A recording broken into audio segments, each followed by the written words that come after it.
I grew up in the segregated South like so many other young Black people. And yet, what they did was give us our history. And that history, in my case, and I'm sure in many other cases, created what I call a suit of armor. Uh-huh. When you know what our people have been faced with, what they've had to put up with, what they have suffered, and yet they have overcome, it's just amazing. I mean, I was rereading a couple of speeches the other day, getting ready for one I had to do. And I was rereading something that Vernon Jordan wrote, and he gave it, spoke it at a graduation class, a college graduation. Uh-huh.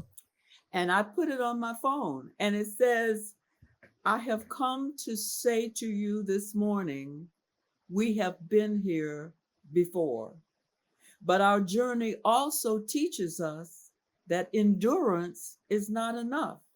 Listen, we do not sing, we shall endure.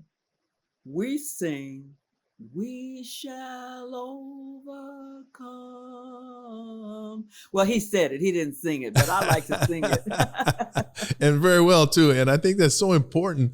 It's so important on so many levels too. I mean, I was a history major in college. I'm a fan of history. I think it's important to talk about these things. It's something that actually happened. I know my parents at the dinner table were talking about what they had to endure.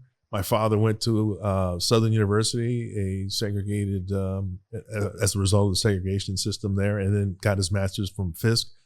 And he wanted to get a PhD, but he wasn't able to because, at least in the South, he had to actually go to school in the North in order to pursue a PhD. So these kinds of things are important, I think, to help understand where we were and where we are now. Well, we have to, as Vernon said, our late ancestor, well, our not a late ancestor, he's a current ancestor, but we have to sing, we shall overcome. And we have to believe that because that's what our history teaches us, Yes. going all the way back to the times that they got off the slave ships. They have never stopped trying to achieve equality in a country that promised it.